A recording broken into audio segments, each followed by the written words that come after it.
Bulk properties of matter का next topic chapter number 2 है। Tuition के हिसाब से, वीडियोस के हिसाब से तो लेक्चर 7 है बल्क प्रॉपर्टीज ऑफ मैटर का।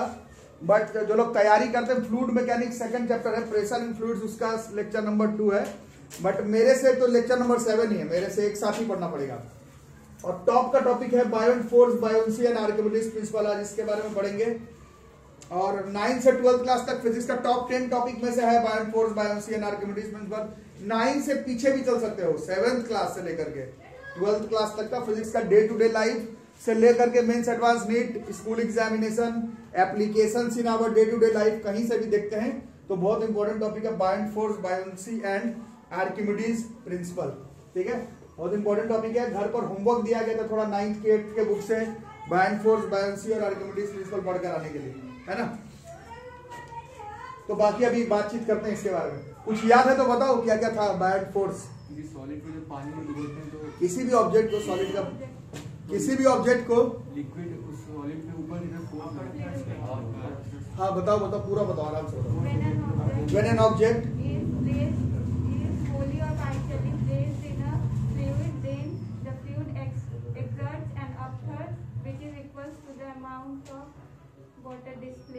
नहीं, ये तो आर्किमिडीज प्रिंसिपल से लगेगा। आर्किमिडीज प्रिंसिपल कहाँ चलेगा, वो बहुत बाद में आएगा।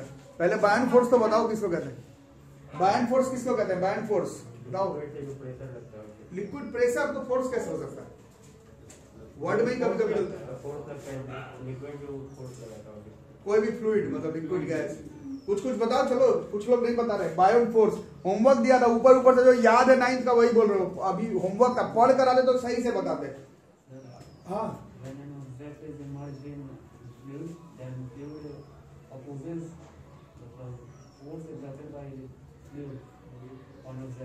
अच्छा ठीक है, चलो सब कुछ कुछ आप लोग बता रहे, बट मेरे को नहीं लगता 9th से याद कर आए। मेरे को लगता है जो 9th का याद है वो बोल रहे हो, जबकि मैं होमवर्क दिया था 9th का बुक से पढ़ कर आने। पढ़ कर आते तो अभी एग्जैक्ट बताते, पढ़ के नहीं आया तो जो जो याद आ रहा 9th का वो बोल रहे हो। पढ़ के आने के लिए बोला गया। हाँ एग्जाम्पल बताओ। हाँ अच्छा ठीक है, वो तो यार वो तो बहुत अंदर का कॉन्सेप्ट हो गया। खैर चलो, बहुत कुछ आप लोग बताए, थोड़ा थोड़ा करके याद आ रहा है आप लोगों को। तो चैप्टर का नाम मत भूलना। चैप्टर का नाम एक्चुअली में प्रेशर इंक्लूड नहीं है। चैप्टर का नाम बायोंट फोर्स, बायोन्सी भी नहीं। चैप्टर का नाम बल्क प्रॉपर्टीज ऑफ मैटर है, उस पर जरूर ख्याल रखना। खेल पूरा का पूरा जो है वो प्रॉपर्टी के ऊपर ही चल रहा है। पिछले चैप्टर का प्रॉपर्टी इलास्टिसिटी था, उसी पर चैप्टर को बिल्ड करवाया गया। Steel is more elastic than rubber, I shape, T shape का इस्तेमाल करते हैं कंस्ट्रक्शन में, और स्ट्रेस स्ट्रेन कर्व बनाए, बहुत कुछ जाने। बट मेन चीज इलास्टिसिटी था, पूरा चैप्टर इलास्टिसिटी पर बेस्ड था। ये पूरा चैप्टर जो है एक्चुअली में परसों में बताया गया था, ये डेंसिटी पर बेस्ड चैप्टर है। ठीक है, डेंसिटी पर बेस्ड चैप्टर है, वो भी लिक्विड और गैस फ्लूइड का डेंसिटी पर बेस्ड ये वाला चैप्टर है। बाकी बायोंट फोर्स के बारे में बातचीत करते हैं। तो हम लोग जब नहाने जाते हैं, ठंडा में तो कम ही नहा रहे हैं, बट ऐसे आप लोग नहाने जाते होंगे। ये मैं बता, day to day life application है। इस बल्क प्रॉपर्टीज ऑफ मैटर का सबसे बड़ा खूबी यही है कि ये चैप्टर आप डे टू डे लाइफ से कनेक्ट कर सकते हैं। पूरा ये chapter bulk properties of matter, सबसे मैक्सिमम अमाउंट ऑफ क्वेश्चन आएगा जेईई मेंस में, जेईई एडवांस में, नीट में, स्कूल एग्जाम में। वो तो एक अलग बात हो गई। सीख करके क्या गए फिजिक्स के क्लास में, ट्यूशन में 2 क्वेश्चन एच वर्मा का बना के, ये थोड़ी बात होता है। तो सीख करके क्या चले, तो सबसे ज्यादा फिजिक्स में सीखने वाली बात क्लास 11 में इसी चैप्टर में बल्क प्रॉपर्टीज ऑफ मैटर, है ना।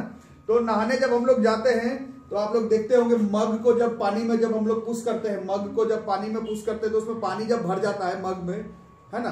तो जब पानी के अंदर जब वो मग जब तक रहता है तब तक उसका जो वेट भार, और वो जब बाहर आ जाता है, वही पानी भर के मग बाहर निकालते हैं, तो वेट किस केस में ज्यादा हो जाता है उसका, आता है ना। फील किया होगा भी, कोई लोग अंदर बोल रहे हैं, किसी कीमत पे नहीं होगा। अंदर पर वही मग, उसी में पानी भरा हुआ है, और वही मग वही पानी जब पानी से बाहर लेकर कर आओगे, बकेट से बाहर लेकर के आओगे, वही मग उतना ही पानी भरा हुआ है, बट वो भारी फील होता है। ठीक है, आजकल तो तुम लोग वो स्विमिंग पूल वगैरह में भी जाते होगे, या फिर वो क्या बोलते हैं वाटर पार्क वगैरह में भी सब लोग जाता है। ये तो आपको एक आइडिया होगा, पानी में जब आप जाते हैं, पानी में जब हम लोग उतरते हैं तो आपका जो वजन है वो कम हो जाता है। वजन जो है वो कम हो जाता है। ये प्रॉपर्टी है किसका, हर एक फ्लूइड का।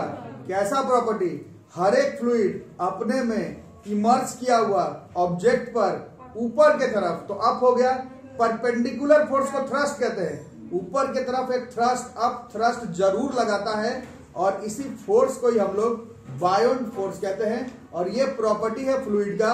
दुनिया में हर फ्लूइड को ये प्रॉपर्टी शो करना है, किसी को ज्यादा किसी को कम। इसी प्रॉपर्टी को ही हम लोग कहते हैं बायोंसी। और बायोंट फोर्स और बायोंसी हमेशा फ्लूइड किस डायरेक्शन में लगाता है? ऊपर की तरफ। तो अब इसमें अब हम लोग 11th क्लास में 9th क्लास का 10th क्लास का फोर्स का अगर कंसेप्ट इस्तेमाल करते हैं तो बॉडी का वेट हमेशा किस तरफ लगता है? और बायोंट फोर्स जैसे ही उस लिक्विड में उस ऑब्जेक्ट को प्लेस किया तो बायोंट फोर्स किस तरफ लगेगा? और एकदम हल्का हल्का न्यूमेरिकल भी अगर आपको आता है एनएलएम का, न्यूटन्स लॉज ऑफ मोशन का, एनएलएम का, फोर्स का, डायनामिक्स का, इक्विलिब्रियम का, तो आपको मालूम है नीचे की तरफ फोर्स लग रहा है, दैट इज वेट। और उसी वेट में से कुछ फोर्स जो है वो फिर ऊपर की तरफ लिक्विड लगा रहा है और उस फोर्स को कौन सा फोर्स कह रहे हैं हम लोग? बायोंट फोर्स। तो ओवरऑल तुम्हारा वेट क्या हो जाएगा?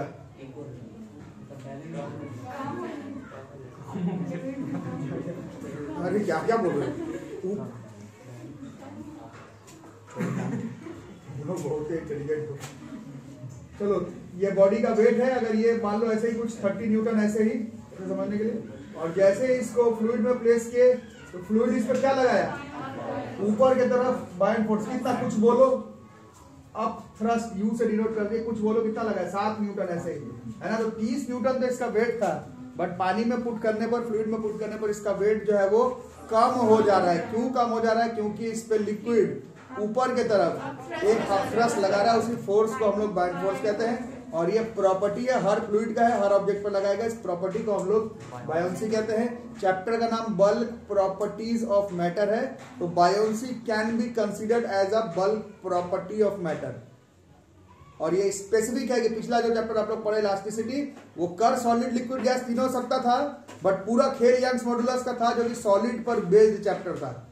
बल्क मॉडुलस का क्वेश्चन छोड़ दिया गया, अगर आप लोगों को याद होगा तो। एक आध बताया हूं, बट बल्क मॉडुलस का काम फ्लूइड में पड़ता है तो वहां छोड़ दिया गया।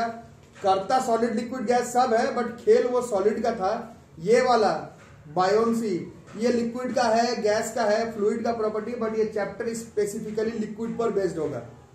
ठीक है, पहला चीज ये। दूसरा, इलास्टिसिटी प्रॉपर्टी का नाम था, फिजिकल क्वांटिटी नहीं था। फिजिकल क्वांटिटी कौन था? Modulus of elasticity.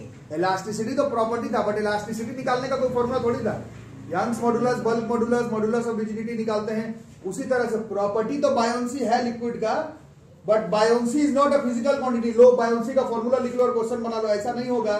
बायोंसी खुद एक खास फिजिकल क्वांटिटी पर डिपेंड करता है, जो कि आप लोग बता रहे हैं। ये पूरा खेल घूम फिर के डेंसिटी पर आने वाला है। तो अगर फॉर्मूला का टॉपिक का बात करो तो ये चैप्टर जो है वो डेंसिटी पर चलेगा। प्रॉपर्टी का बात करो तो ये चैप्टर बायोंसी पे चलेगा। पिछला चैप्टर इलास्टिसिटी पर था, but formula Young's modulus, bulk modulus, modulus of rigidity पर था, और वो सॉलिड का चैप्टर था।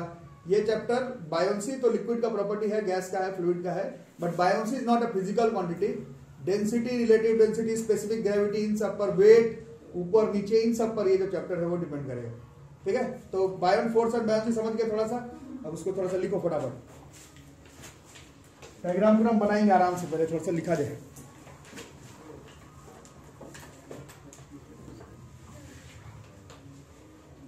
Every fluid exerts an upthrust, U से डिनोट कर लेते हैं, on any object immersed in it। ठीक है, फुल स्टॉप। दिस अपथ्रस्ट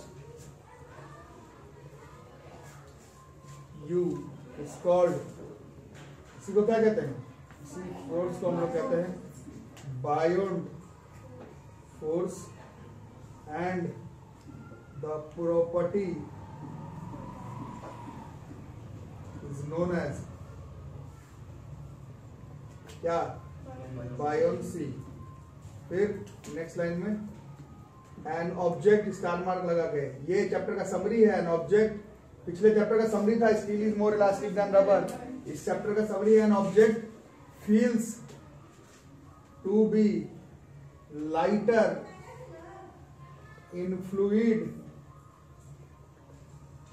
किसी भी फ्लूइड में एक ऑब्जेक्ट फील होता है, हल्का हो तो जाता नहीं है, बट फील जो है वो तुमको वो हल्का होता है। क्यों? ड्यू टू कौन सा force? Due to buoyant force. तो पहले लिख करके रखो। चलो ठीक है, कुछ बातें अभी हो रही है, आगे बताओ। इसलिए मैं बोला था घर से पढ़ कर आने के लिए। आप लोग जो ऊपर ऊपर से याद है वो बता रहे हैं, बट वैसे कैसे फ्लूइड मैकेनिक्स आदमी पढ़ाएगा? पढ़ कर आए हो तो कुछ बताओ कि बायोट फोर्स किस किस फैक्टर के ऊपर डिपेंड करता था। अगर पढ़े हो 9 का याद है तो, नहीं तो अभी तो पढ़ेंगे ही। वैसे बायोट फोर्स डिपेंड्स अपॉन 9 तो पढ़ना था, अभी 11 तो फिर पढ़ेंगे, बट थोड़ा सा कुछ पढ़ के आने के लिए बोला गया था। बायोट फोर्स आखिर किस किस फैक्टर, किस किस चीज पर डिपेंड कर रहा है, कुछ बताओ। याद है तो ठीक है, नहीं तो अभी फॉर्मूला डिसाइड करेंगे, डिराइव करेंगे तो खुद ही दिख जाएगा, बट 9 में भी पढ़ना था ही। कुछ याद आ रहा है तो बताओ। किसका डेंसिटी?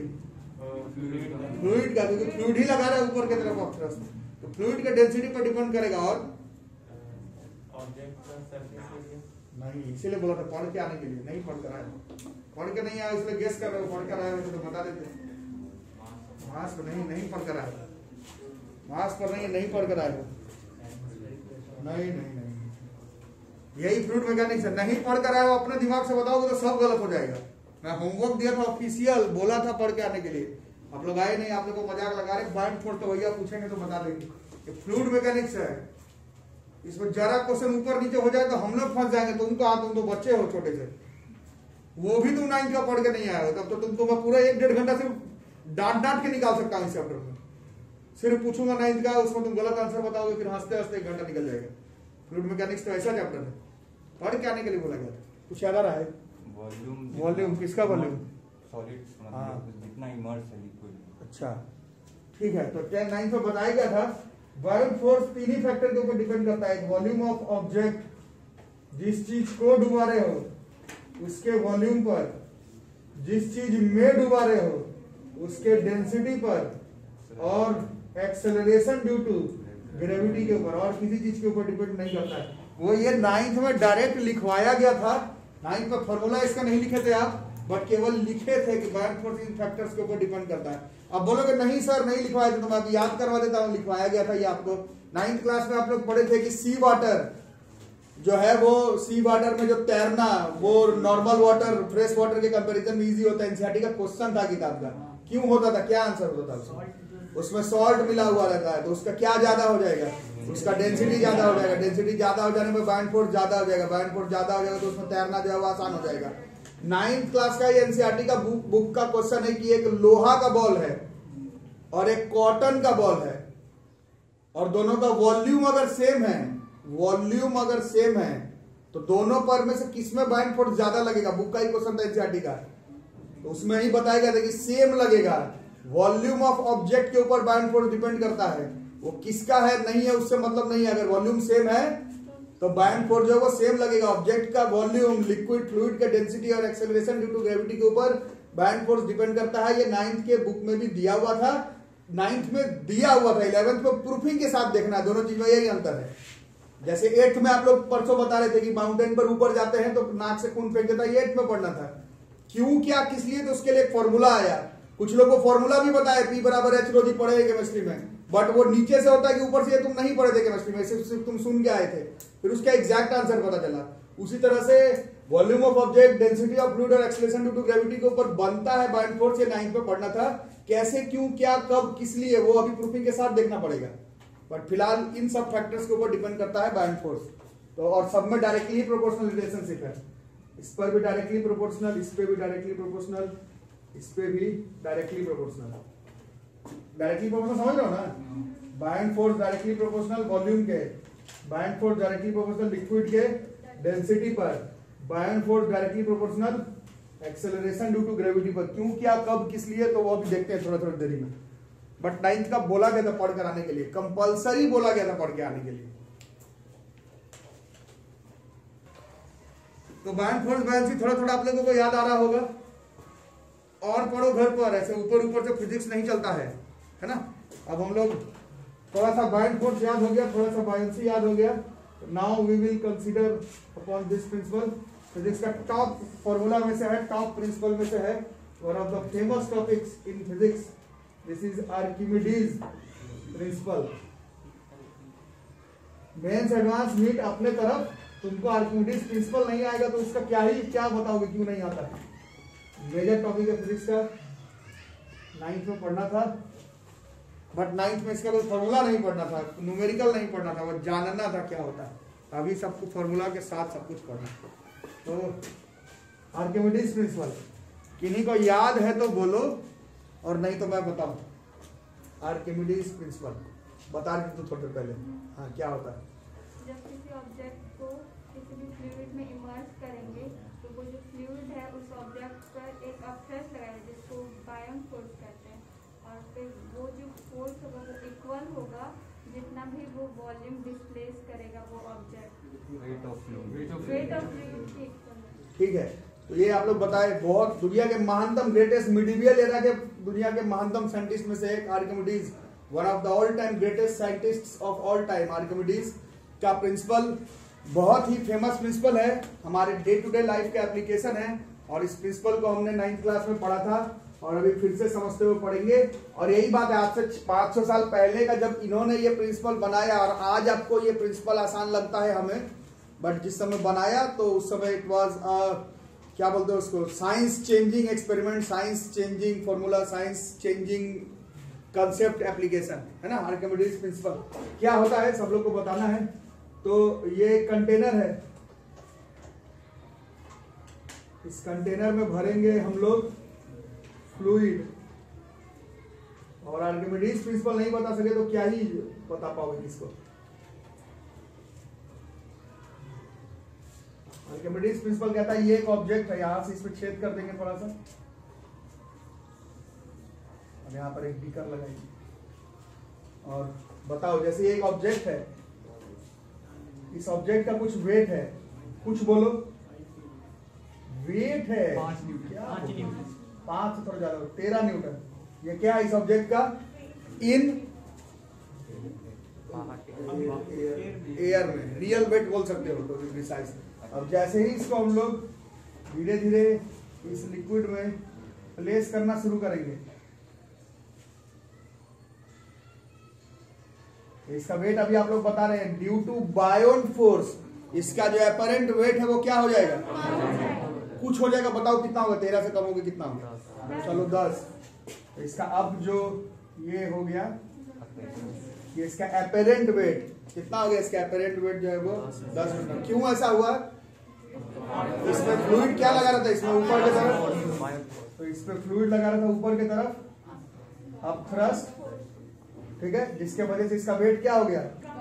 अपरेंट वेट जो है वो रियल वेट से क्या हो गया? और आर्किमिडीज दुनिया के महानतम साइंटिस्ट में से एक, one of the greatest scientist of all time, इन्होंने बताया कि ये पूरा मुंह तक अगर बीकर भरा हुआ है, ये मतलब आज हम लोग ऐसे समझाते हैं, आर्किमिडीज को एकदम क्लियर कट बताए थे, ये बीकर मुंह तक भरा हुआ, जैसे ही इस ऑब्जेक्ट को इसमें घुसाओगे तो इसमें से पानी ये क्या करेगा? ये जो पानी है उसको डिस्प्लेस करेगा, पानी को डिस्प्लेस करेगा तो पानी ऊपर आएगा ना, और पानी ऊपर आने के साथ क्या होगा? यहाँ से निकलेगा और इस बीकर में क्या हो जाएगा? कलेक्ट हो जाएगा। इस बीकर में जो पानी कलेक्ट हो गया, इसका जब हम लोग वेट करेंगे तो एक्चुअली में कितना आ जाएगा? ये जो 3 न्यूटन है, जो इसका 13 में से 10 कम होने पर आया, यहाँ पर जो पानी जमा होगा उसका वेट जो है वो 3 न्यूटन हो जाएगा।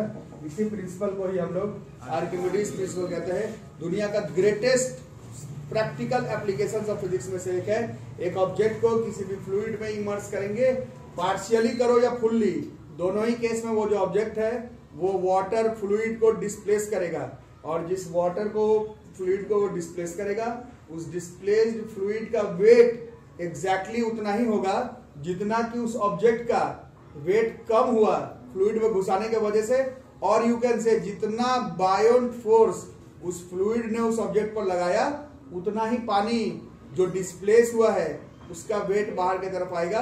This principle, this formula, this method, this trick, this concept, this application of physics is known as Archimedes principle, the greatest principles ever।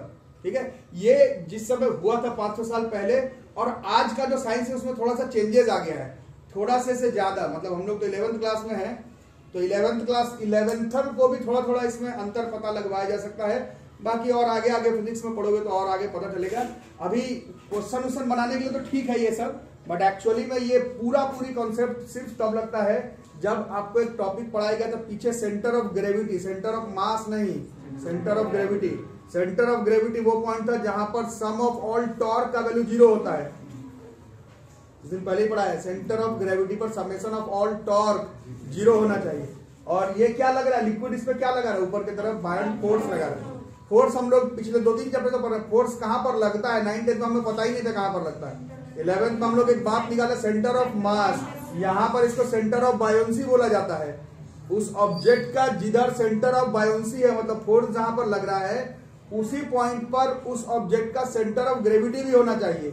अगर नहीं तो ये पूरी जो फॉर्मूला साथ साथ लिख दिए 13, 10, 3 वो काम नहीं करेगा।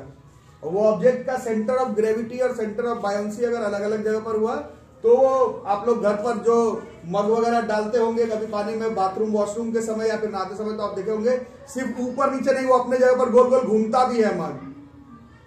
नहीं देखो कभी पानी पिए तो मग जो है वो घूमने लगा, मतलब उसमें टॉर्क लगने लगा। एक बार टॉर्क लगने लगा तो ये सब फिर कॉन्सेप्ट काम नहीं करा, फिर आपको रोटेशनल मैकेनिक्स में चलना पड़ेगा।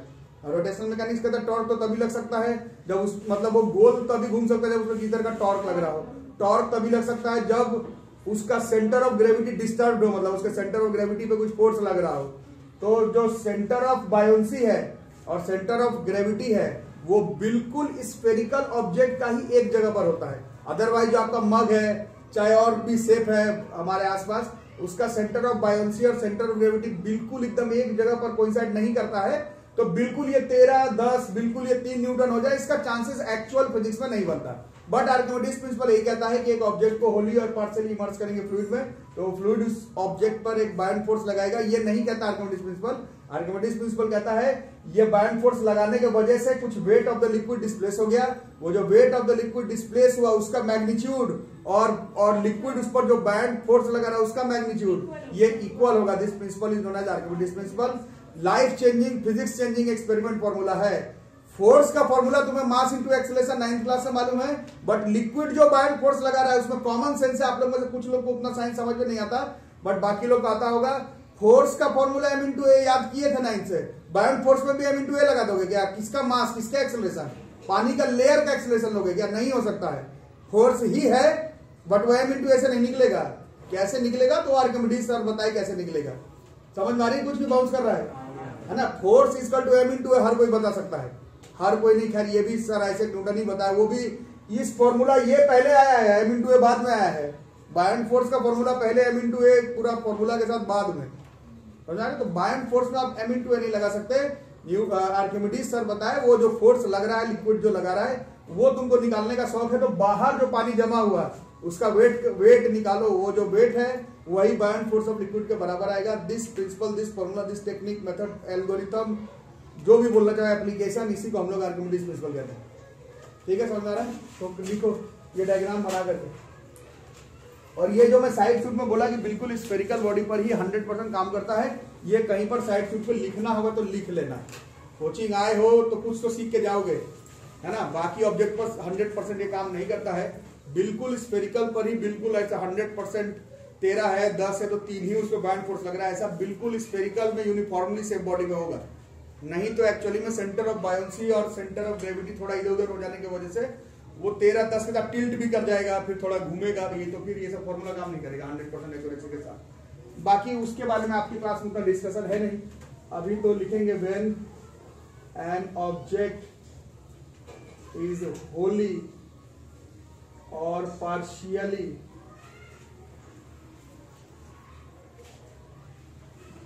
immersed in a fluid, the fluid exerts an upthrust। ये नहीं आर्किमिडीज प्रिंसिपल, आ रहा है समझ में ना। ये तो बायोंट फोर्स का डेफिनेशन है। ये जो अपथ्रस्ट होगा, that upthrust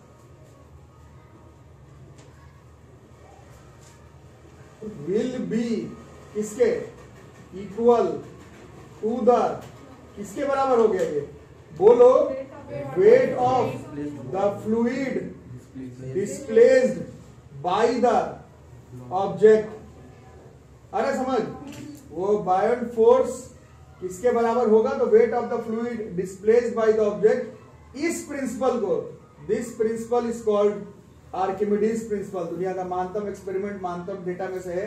When an object is wholly or partially immersed in a fluid, the fluid exerts an upthrust. That upthrust will be equal to the weight of the fluid displaced by the object. This principle is known as Archimedes principal. इसमें इस diagram में बनाओगे, इस diagram में 13, पानी के अंदर 10 हो गया, फ्लूइड लगा थ्रस्ट, और जो weight of the fluid displace हुआ वो 3 न्यूटन का हो गया। ये जरूर बना करके रखना है, इसको बनाओ फटाफट। अब डायग्राम बनाओ। ये कंटेनर है, इसमें लिक्विड भरा हुआ है, और ये एक्चुअली में एक ऑब्जेक्ट है। परसों वाले प्रूफिंग में वो ऑब्जेक्ट नहीं था अंदर। परसों वाले डायग्राम में लिक्विड के बीच में से ही एक इमेजिनरी लिक्विड बनाए थे, प्रेशर डिफरेंस बिटवीन 2 पॉइंट्स देखने के लिए। उसमें कोई ऑब्जेक्ट घुसा हुआ नहीं था। बट आज का जो 20 मिनट से आप लोग पढ़ रहे हैं उसमें आप लोग तो देख ही रहे, घुसाना ऑब्जेक्ट है। इस बार एक्चुअली में ये एक ऑब्जेक्ट है। ये किसमें घुसा हुआ है? ये कंटेनर के अंदर एक लिक्विड है, उसमें ये एक ऑब्जेक्ट घुसा हुआ है। दिख रहा है? ठीक है। ये इसका जो ऊपर वाला फेस है, ये पानी के फ्री सरफेस से L डिस्टेंस पर है। इस कंटेनर का हाइट h है। 2 दिन पहले पढ़े थे, लिक्विड का प्रेशर इनटू एरिया के वजह से एक फोर्स किस तरफ लगेगा? ऐसे नीचे की तरफ। और ये पूरा नीचे नीचे नीचे नीचे नीचे नीचे नीचे ही होता तो ऑब्जेक्ट टूट के निकल जाता है। ऐसा तो होता नहीं है। इसका मतलब है नीचे से ऊपर की तरफ एक फोर्स जरूर लगता होगा। कल परसों लिखे थे इसके बारे में, है ना? डायग्राम सेटअप करो इतना पहले।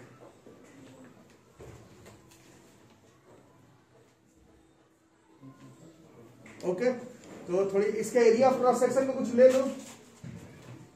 Area of cross section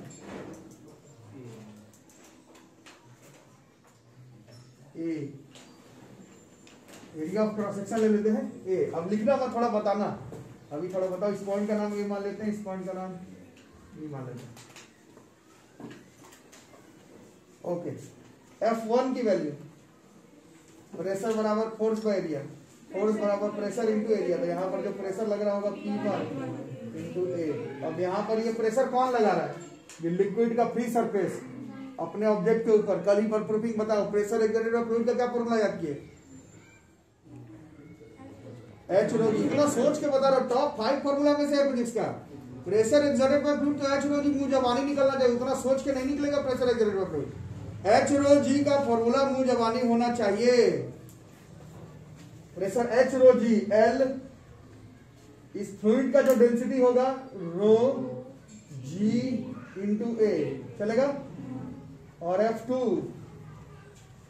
P2 into area of cross section वाला सेम रखें। P2 P बराबर H rho g। H देखो कितना हो गया? This is L plus H into rho into G। ठीक है, ये दोनों इक्विलिब्रियम में है।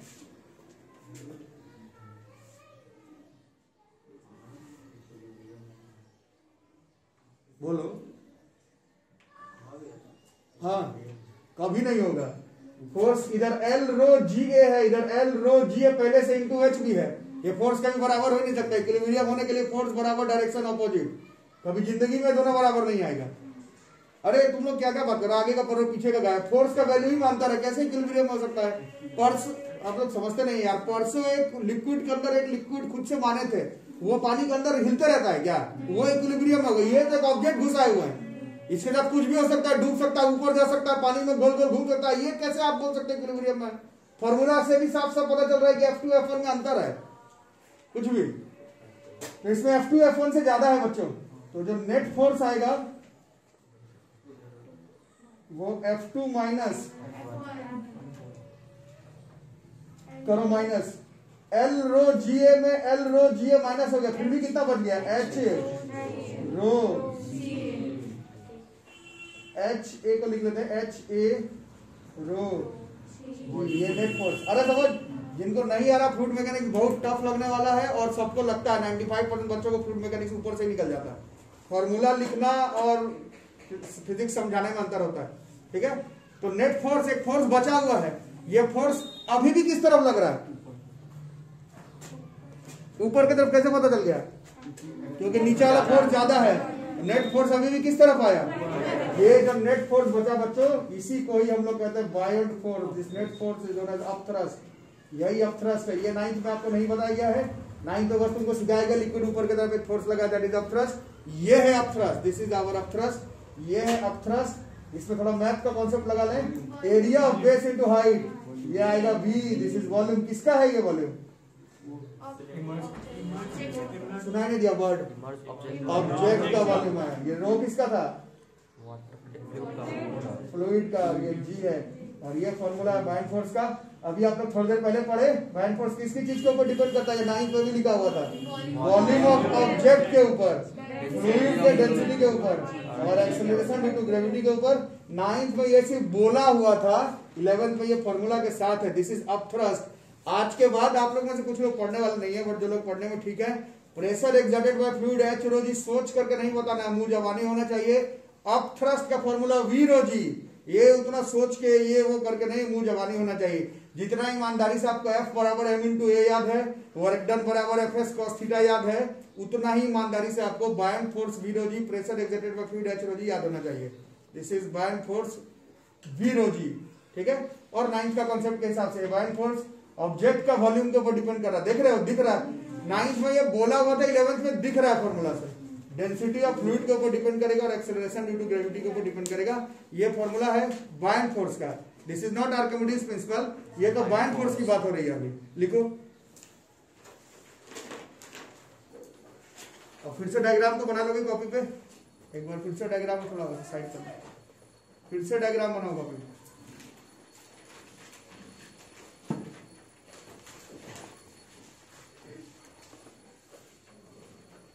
फिर से डायग्राम बनाओ कॉपी में। तो एक ऑब्जेक्ट है, उसका वेट अभी थोड़ी देर पहले 13 न्यूटन बता रहे थे, अच्छी बात है। अब W1 लिखो, ये एक्चुअल वेट है कहां पर, एयर पे। आप उस ऑब्जेक्ट को लेकर के क्या कर रहे हैं कि लिक्विड में इमर्स कर रहे थे, उसका अपरेंट वेट जैसे तुम लोग 10 बताए थे थोड़ी देर पहले, वो W2 लिखोगे। This is it's apparent wait, पानी में पुट करने के बाद का वेट। और ये कम हो जाएगा, क्यों कम हो जाएगा, क्योंकि लिक्विड इस पर लगाया अपथ्रस्ट।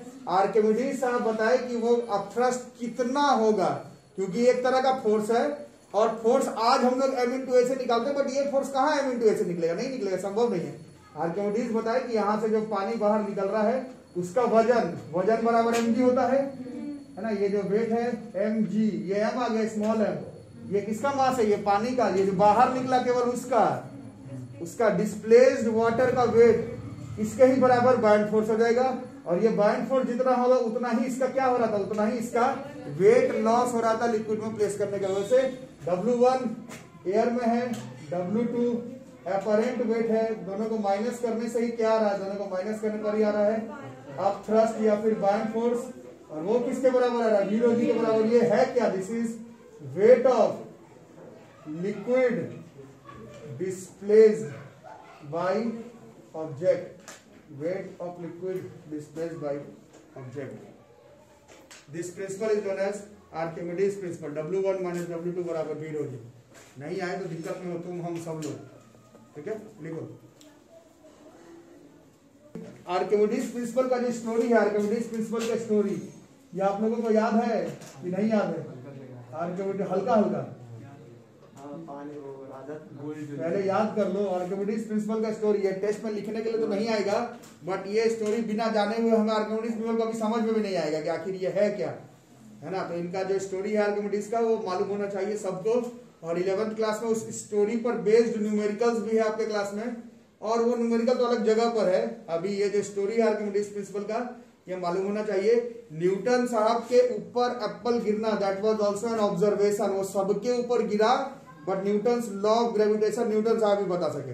ये आर्किमिडीज प्रिंसिपल तुम्हारे साथ मेरे साथ हर दिन वॉशरूम बाथरूम में होता है, और आर्किमिडीज से पहले भी हुआ होगा, बट आर्किमिडीज प्रिंसिपल आर्किमिडीज ही बता पाए। 10th क्लास में आप लोग और 8th क्लास में आप लोग हैंस क्रिश्चियन और ये स्टेट एक्सपेरिमेंट पढ़े थे। एक करंट कैरिंग कंडक्टर अपने आसपास इलेक्ट्रिक फील्ड के साथ साथ मैग्नेटिक फील्ड भी बना सकता है। ये हुआ सबके साथ ही होगा, बट बताया तो हैंस क्रिश्चियन और ये स्टेट ही, है ना। तो ये सब ऑब्जर्वेशन पर वाली बात है, तो तुमको मालूम होना चाहिए क्या हुआ, कैसे हुआ, क्यों हुआ, किस लिए हुआ। वही रदरफोर्ड का गोल्ड स्कैटरिंग एक्सपेरिमेंट आप लोग पढ़े, अभी 11th में 9th में पढ़े थे, वो एक्सपेरिमेंट किया गया वही चीज का खोज करने के लिए, दोनों चीज में अंतर होता है। रदरफोर्ड किए गोल्ड स्कैटरिंग एक्सपेरिमेंट एटम के अंदर न्यूक्लियस क्या है नहीं है उसके बारे में बताने के लिए, ठीक है। तो आर्किमिडीज का प्रिंसिपल का स्टोरी बहुत लोगों को याद हो नहीं हो, तो जिन लोगों को याद है या छोड़ो मैं ही बता दूं, टाइम का थोड़ा कमी है। तो हुआ यूं था कि आर्किमिडीज अपने एरा के बहुत बड़े साइंटिस्ट में से थे। उनके एरा में जो राजा थे, उनके राज्य के जो राजा थे, उनके पास था कुछ गोल्ड, अमाउंट ऑफ गोल्ड। इस पर न्यूमेरिकल भी है किताब में, और न्यूमेरिकल बात की बात है, पहले ये समझना है क्या था उनके पास। कुछ अमाउंट ऑफ गोल्ड था, कुछ फिक्स वैल्यू है, वो दिया हुआ किताब में, कितना था वो भी दिया हुआ है, बट उससे अभी हमें मतलब नहीं। We are trying to analyse what is Archimedes principle via his experiment, via his observation that he observed while giving Archimedes principle, ठीक है। तो उस राजा के पास कुछ अमाउंट ऑफ गोल्ड था, और वो कुछ अमाउंट ऑफ गोल्ड जो है वो अपना सोनार को दिया था अपना मुकुट बनाने के लिए। Famous story as a science student हमें मालूम होना चाहिए। ये मेंस एडवांस नीट अपने जगह पर है, बट आर्किमिडीज की स्टोरी, आर्किमिडीज का प्रिंसिपल ही मालूम नहीं होना तो क्या ही कर लोगे मेंस एडवांस नीट निकाल के, नहीं, बेसिक है एकदम, मालूम होना चाहिए। तो इनके पास कुछ गोल्ड था, और उतना अमाउंट ऑफ गोल्ड जो है वो मुकुट बनाने के लिए सोनार को दिया था, ठीक है। तो सोनार कुछ दिन के बाद मुकुट बना करके ले आया, और जितना गोल्ड दिया था वजन करके तौल करके, उतना ही तौल करके मुकुट का भी वजन आया। तो बात खत्म हो गई। जितने अमाउंट का गोल्ड दिया था, जो भी ग्राम था, ग्राम मेरे को एग्जैक्ट याद नहीं है, उससे आपको मतलब भी नहीं होना चाहिए, कुछ अमाउंट ऑफ गोल्ड दिया था और उतना दिया सोनार को उसका क्या बना के देना था, उसका मुकुट बना के, तो उतना ही अमाउंट ऑफ गोल्ड का मुकुट बना करके सोनार जो है वो दे दी। तो बात खत्म हो गई, जितना गोल्ड हम दिए उतने का मुकुट बन गया। बट राजा को लगा कि कुछ पेच है, अमाउंट तो सेम आ रहा है, जितना मैं दिया था मुकुट का भी भार उतना ही आ रहा है, बट मेरे को लग रहा है कि वो पूरा का पूरा जो मुकुट है वो गोल्ड का नहीं बना हुआ, उसके अंदर मिलावट है। अब वो कैसे पता लगाना है, ये जिम्मेदारी जो है वो आर्किमिडीज को दिया गया। कुछ बात समझ में आई कैसे ओवरफ्लो कर रहा है। सोना का वजन फिक्स है, मुकुट बना के दे दिया, सोना का ही लग भी रहा था, देखने में था भी एक्चुअल में सोना का ही, बट राजा को डाउट हुआ कि शायद अंदर से कुछ प्रॉब्लम है, मतलब वजन तो ठीक आ रहा है, बट मेरे को लग रहा है कि ऐसा भी हो सकता है कि पूरा का पूरा जो मुकुट है वो सोना का नहीं बना हुआ। अब वो जो सोनार था वो पुराना भरोसेमंद आदमी था राजा का, तो उसको तोड़ करके वापस नहीं देखा जा सकता। जैसे तोड़ ही दिए तो मुकुट तो खराब हो गया ना, उस पर डाउट भी किए, पूरा तोड़े भी, मेरे को श्योर भी नहीं है कि कुछ है अंदर, कैसे तोड़ देगा, मुकुट तो बना करके दिया था। तो इसका जिम्मेदारी आर्किमिडीज को दिया गया, ठीक है। तो आर्किमिडीज साहब बहुत दिन सोचे, ये आज से 500 साल पहले की बात है, तुम आज नहीं बता पाओगे इसका आंसर। तो तुमसे अभी मैं ये स्टोरी रोक करके आगे का पूछूं तो तुम नहीं कंप्लीट कर पाओगे इस स्टोरी को, तो फिर जबकि तुमको मैं पढ़ा दिया आर्किमिडीज प्रिंसिपल, अभी भी रोक करके ब्लैंक कर दूं, तुम इसका आगे का स्टोरी नहीं बता पाओगे कि कैसे खोज कर दिया आर्किमिडीज। तो थोड़ा ध्यान से सोचना है इसको, है ना। तो बहुत बड़े साइंटिस्ट थे, सोच रहे थे कैसे ही बता जाए, वजन तो बराबर आ रहा है, अब मैं कैसे बताऊं कि इसके अंदर कोई चीज मिलावट है कि नहीं, पॉसिबल कैसे होगा ये। एक ही उपाय है, तोड़ करके देखो। अब तोड़ करके फिर तो मुकुट तो मेरा टूट ही गया, तो फिर क्या ही पता चलेगा, वैसे ये उपाय नहीं है। तो सोच रहे थे, और सोचते सोचते फिर जब वो नहा रहे थे, तो नहाते समय तुम्हारे मेरे साथ सबके साथ ही होता है, मग को जैसे ही पानी में, एक्चुअली में स्टोरी अलग अलग है, एक्चुअली में पैर वाला है कि पैर को जहां नहाने के लिए दिए, अभी तुम समझने के लिए मान लो मग को जैसे ही पानी में घुसाए, आपके साथ भी होता है डेली, बट आप और हम आर्किमिडीज नहीं है टू बी प्रिसाइज। जैसे ही मग को पानी में डाले तो पानी क्या हो गया, वो पानी जो है वो क्या होता है अभी तुमको मालूम है, वो पानी जो है वो डिस्प्लेस हो गया। अभी भी स्टोरी रोक दूं तो तुम कंप्लीट नहीं कर पाओगे इसके आगे, बट आर्किमिडीज साहब इतना में ही सोच लिए कि इतने में ही उनका दिमाग खुल गया कि इससे मैं एग्जैक्ट बता सकता हूं कि उस मुकुट में मिलावट है कि नहीं। और नहाते समय नंगे थे वो, और नंगे ही दौड़ गए थे, यूरेका बोल करके, यूरेका एक्सपेरिमेंट, एक यूरेका ऑब्जर्वेशन, ये मालूम होना चाहिए। यूरेका ये बोलते हुए आई हैव डन इट है, कई जगह पर इसका लैंग्वेज चमत्कार लिखा हुआ है, फिजिक्स का चमत्कार, और कई साइंस के बुक में लिखा हुआ है यूरेका का मतलब आई हैव गॉट इट, मतलब मेरे को पता चल गया क्या हुआ, और नंगे ही दौड़ गए थे राज दरबार में, ठीक है। अब ये हो गया ऑब्जर्वेशन का एक हिस्सा खत्म। अब हम लोग को इसको एक्सप्लेनेशन करना है कि आखिर क्या आर्किमिडीज सोच लिए इस पे, वो पानी के अंदर मग डाले, पानी बाहर निकल गया, उससे क्या सोच लिए। तो उससे स्टोरी कुछ इस तरह से प्लॉट हो रही है। आप लोग जो लोग समझदार है, किसी को बोर लग रहा होगा, यही अंतर है साइंस का स्टूडेंट और एक था कि तुम साइंस मम्मी पापा चाचा चाची के बोलने से लियो वाला साइंस के स्टूडेंट, दोनों चीज में अंतर होता है।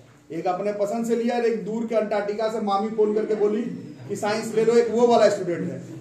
और एक खुद का इंटरेस्ट लगा 9th-10th में साइंस खत्म नहीं हुआ, अभी और पढ़ रहा है, उस हिसाब से साइंस लिया। जो है दिमाग लग रहा होगा उनको आ रहा होगा, बाकी लोगों को नींद आ रहा होगा, तो सोइए, सबको साइंस पढ़ के करना ही क्या एक्चुअली। तो बात हो रही थी यहाँ पर, ये था W1 था वेट, कहाँ पर, एयर पर। तो ये W1 तो सेम था ना, किसका, वो जो गोल्ड वो दिया था और जो मुकुट वो दिया, तो सेम था। तो राजा से मंगवाया गया उतना ही अमाउंट ऑफ वेट दोबारा, उतना ही अमाउंट ऑफ वेट ऑफ सोना, जितना तौल करके दिया था उतना सोना दोबारा मंगवाया गया, और उतना अमाउंट ऑफ सोना को क्या किया गया, उतना अमाउंट ऑफ सोना को पानी में प्लेस किया गया। पानी को प्लेस करने से बाहर की तरफ ये पानी का वैल्यू क्या होगा, वो डिस्प्लेस हो जाएगा। उतना ही W1 तो सेम है, उतना ही सोना सीधा डाला गया, दूसरे केस में उतना ही सोना का मुकुट जो वो बना करके लाया था उसको डाला, वेट तो सेम था, बट ये जो पानी डिस्प्लेस हुआ वो दोनों केस में अलग अलग आ गया। वो जो दोनों पानी बाहर निकला उन दोनों के वेट में जो है वो डिफरेंस आ गया। बात समझ आ गई? कुछ आप लोग को आया समझ में, जिन लोगों को नहीं आया, वेट बराबर डाले लेकिन पानी जो बाहर निकला वो अलग अलग आ गया। आर्किमिडीज प्रिंसिपल क्या कहता है, ये जो पानी बाहर निकला है वो किसका वैल्यू है, वो बायोन फोर्स का वैल्यू है। वेट बराबर दिए थे फिर भी बायोन फोर्स अलग अलग लग गया। ऐसा कब पॉसिबल है? अभी आप ध्यान से देखेंगे तो बायोन फोर्स का ये फॉर्मूला है, बी है, ये रो है, ये जी है, ये अलग आ गया। अब थ्रस्ट निकालने का कोई तरीका तो भी नहीं था, यही पानी ही का वजन करना था, तो ये वैल्यू अलग अलग आ गया। ये अलग है, दिस इज अलग, डिफरेंट। बाकी जिसको नहीं आ रहा समझ में, ठीक है। अब ये दोनों, ये रो किसका होता है, किसका होता है, फ्लूइड का, वो तो सेम था। एक्सेलरेशन ड्यू टू ग्रेविटी तो हमें मालूम है सेम है, फिर भी अलग आ रहा है। इसका मतलब दोनों का क्या हो गया, वॉल्यूम अलग अलग हो रहा है। अब आ रहा है समझ? अब वॉल्यूम अलग अलग पर फिर आप और हम मैथ्स के स्टूडेंट बोल सकते हैं वॉल्यूम तो अलग हो ही सकता है। मुकुट का क्राउन का शेप अलग है, सोना ऐसे गठरी में बात करके फेंके होंगे तो वॉल्यूम तो अलग हो गया, तो हो गया, क्या दिक्कत हो गया, उससे कोई दिक्कत नहीं। अब इसको हम लोग तोड़ते हैं, वॉल्यूम के जगह पर हमें मालूम है वॉल्यूम अलग आ रहा है ना, वॉल्यूम अलग। अब हमें बचपन से पढ़ाई का डेंसिटी बराबर होता है मास बाय वॉल्यूम। तो इस वॉल्यूम के जगह पर हम लोग क्या घुसा सकते हैं, इस वॉल्यूम के जगह पर घुसेगा मास बाय डेंसिटी। और ये डेंसिटी किसका हो रहा है, तो ऑब्जेक्ट का बात हो रहा है ना। जिनको नहीं आ रहा उन लोग 100 क्लास में, बाकी लोग देखो यहां तक ठीक है। ये वॉल्यूम अलग, ये वॉल्यूम अलग का मतलब डेंसिटी बराबर मास बाय वॉल्यूम। ये मास बाय डेंसिटी, वॉल्यूम का मतलब क्या हो गया, वॉल्यूम का मतलब मास बाय डेंसिटी अलग अलग है। सबको समझ आ रहा है? ये डेंसिटी किसका है, ये डेंसिटी जो है वो ऑब्जेक्ट का है। ये मास बाय डेंसिटी अलग अलग आ रहा है, लेकिन मास तो सेम लिए थे ना। मास तो सोना का भी सेम, मतलब सोना का भी सेम था, मुकुट का भी सेम था, फिर भी ये मास बाय डेंसिटी अलग कैसे आ रहा है? इसका मतलब है दोनों का क्या अलग हो जा रहा है, तो दोनों तो सोना का ही बनाए थे, फिर भी डेंसिटी अलग कैसे आ सकता है? ऐसा सिर्फ तभी हो सकता है जब वो सोना प्योर सोना नहीं हो, उसके अंदर कोई दूसरा तीसरा चौथा पांचवा मटेरियल मिला हुआ था। इस वजह से ही ये बैंड फोर्स अलग आ रहा था। बैंड फोर्स अलग आने का मतलब है वी रो जी अलग आ रहा था, रो जी तो सेम है, वी अलग आ रहा था, वी अलग। तो तुम शेप के ऊपर बहस कर सकते हो कि शेप के वजह से हो रहा है, लेकिन नहीं, इस वॉल्यूम पे फिर मास बाय डेंसिटी करेंगे, मास सेम था, चाहे तुम सीधा सोना का लो चाहे मुकुट का लो, बट फिर भी मास बाय डेंसिटी अलग अलग आता है। इसका मतलब है कि डेंसिटी में चेंजेस था। दोनों अगर सोना का ही बना हुआ था तो डेंसिटी में अंतर कैसे आ सकता है? इसका क्लियर कट मतलब है कि मुकुट में एग्जैक्टली अंदर मटेरियल मिला हुआ था, जो कि बाद में जो सोनार है वो माना था कि अंदर 2-4 अलग तरह का मटेरियल मिला करके वजन को बराबर कर दिया गया था, बट उसमें सोना का इस्तेमाल नहीं किया था, सोना को चोरी कर लिया गया था और अंदर कुछ दूसरा मटेरियल लगा करके सोना का मुकुट बनाया गया था। This principle, this complete principle is known as Archimedes principle, one of the greatest ever explanation experiment given in science. This is known as Archimedes principle. ठीक है, इसका न्यूमेरिकल वगैरह हम लोग अगले क्लास में करेंगे। थ्योरी ऑफ फ्लोटेशन देखेंगे। आयरन का नेल डूब जाएगा, उसी आयरन का बना हुआ शिप जो है वो तैरता है, उसके बारे में पढ़ेंगे। बैरोमीटर कैसे काम करता है, मिल्क का प्योरिटी नापने के लिए लैक्टोमीटर वगैरह होता है, वो आर्किमिडीज प्रिंसिपल पर बेस्ड है। थोड़ा थोड़ा हम लोग पढ़ेंगे कैसे काम करता है। आर्किमिडीज प्रिंसिपल को थ्योरी ऑफ फ्लोटेशन के साथ मिला करके अगले क्लास में हम लोग खत्म करेंगे। ठीक है, तो ये आपका सेकंड चैप्टर है, Archimedes principle, buoyancy and buoyant force. Spherical body लाल बंद लाल।